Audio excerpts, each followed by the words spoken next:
welcome back to Real Estate Today. Paul Jamison, your host. Having a happy day. We're talking real estate on Saturday. So glad that you're with us. What's the date today? 3rd of March? 4th of March. Today's the 4th. How did I lose that? I lost a day. Dang. 4th of March. I like March. You like March? Man, I love me some March. It means mosquitoes are coming and termites are coming too. Love is in the air, Paul. Buddy, you are you're as bad as Marty. I'm telling you. I don't know what to do with these guys. Well, if he's not here, somebody's got to take over. Yeah, I know it. Somebody's got to harass me, right? So, Sam, other than the fact that Marty is not here and we have open season on him, why in the world did you guys start working in the crawl space? Just was like, you go like, pest control is just not crazy enough for us. We want to go ahead and climb underneath the house and deal with critters and mold and cranky underneath there. I mean, why did you guys add that to your, because when I knew you initially, now we're talking, you weren't even there. It was just Hector was a pup. Yeah, when you were, you guys weren't doing crawl spaces. You were inspecting them, but you made that transition, I guess 20 some years ago. Yeah. I mean, we have 3 guys that only deal with real estate transactions just by themselves. And to do real estate transactions, you have to be super observant and really be fine-tuned to your skill. And the 3 of us who deal with real estate transactions collectively in a year are looking at about 5 to 6 homes a day, each of us.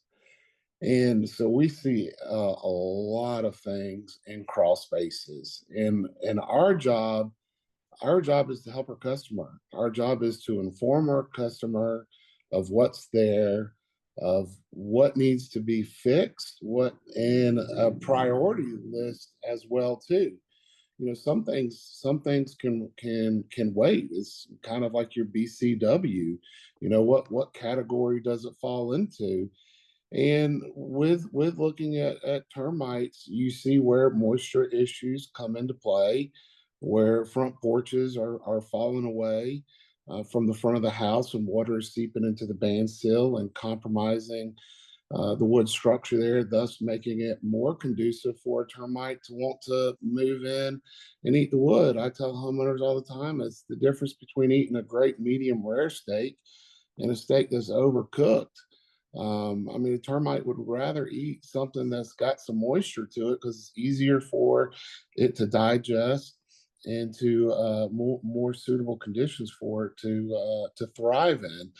So you see these moisture problems, and these moisture problems give way to mold problems, and then you have standing water problems, and a homeowner is faced going, hey, who do we call to fix it? And after time, seeing so many people do it poorly and or incorrectly, you really feel bad, and you get to a point where you don't want to make any more referrals because your name's attached to the referral. And you want to see your customers who you've invested time and history and a reputation, that you want to see them taken care of right. And so it was just a natural transition for us to want to take care of our customers as best as we possibly can and add those services to our system, to our belt of things, tools we can offer to our customers. So it kind of just lended its way over to us taking care of the French drain systems in their crawl space, the encapsulation systems in their crawl space, the wall liners, the dehumidifiers, to making sure our customers have the best possible experience. And at the end of the day, they can rest peacefully knowing that their largest investment is in good hands and taken care of and going to continue to turn a profit for them. Yeah. Sam, Interestingly enough, you talk about things that hide in the crawl space. I wrote a note here that for your and I's discussion today, that bugs are funny.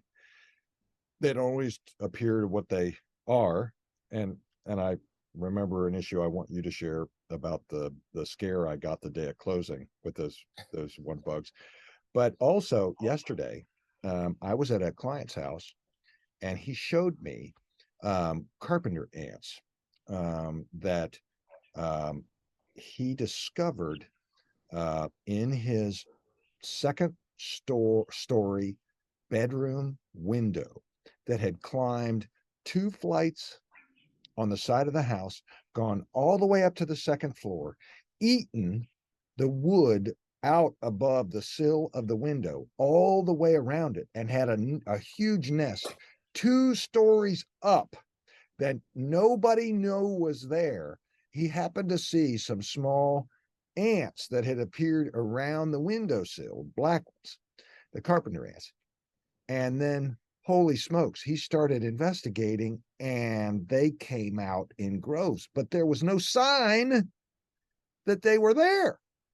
They must have been there for, like, who knows, because they ate it up. Yeah, yeah. I mean, So Mother they Nature. don't always appear what they are, but they also don't always appear. That's You know what I true. mean?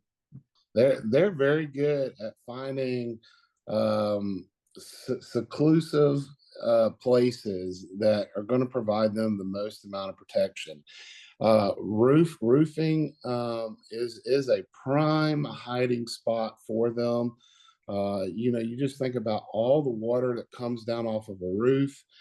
You think about gutters being installed improperly, tree branches pushing up against the shingles on the roof, and you end up with a lot of moisture issues around that roof line, which creates wood decay, moisture, humidity, which are all favorable environments for these insects to show up in and hide. And we're amazed at how many ant colonies we find around roof lines when we're dealing with trying to get squirrels off of people's roofs and off of their attics. And that's Yeah. because those shingles have had damage to them, and water has gotten up underneath those shingles and created that conducive environment.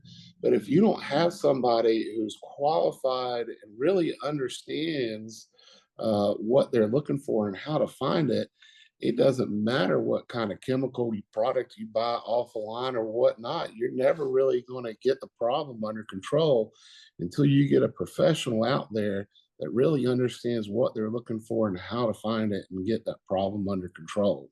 I mean, I had a house this week on Monday, and the home inspector said he found termites, and I was blown away that he could find the termites because the tunnel that was scraped off of the front foundation was so hard to find. I was like, I need to go find this guy and hire him.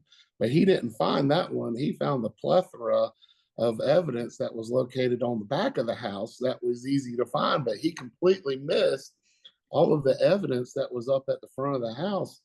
And it just goes to show you, just because you look at stuff, unless you're a trained professional that really spends every single day looking for a wood destroying insect, you're not going to find it unless you're really looking for it. I'm amazed at how many times our guys find stuff that home inspectors never find. And it's not because they're not great. It's just because they don't look for termites every single day, 365 days out of the year. Like inside a picture, right? Wasn't Inside that of a Marty picture. who said he found termites inside of a picture? Oh yeah. Oh yeah. I mean, Picture. come on, man. And he also found, he told me one time, bed bugs inside the screw, a wood screw inside a piece of furniture.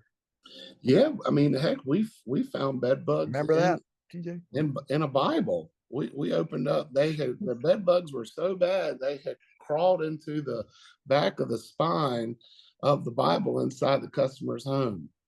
I Oh mean, my gosh. We need to sprinkle some holy water, if in We, your industry on we, that stuff. we performed an exorcism at that. All right. Well, we'll be right back. More with Sam Ivey, the show Your Real Estate Today, News Talk 1110 99.3 WBT. When he comes back, we're going to talk about moisture. Is it a new thing? Stay right with us.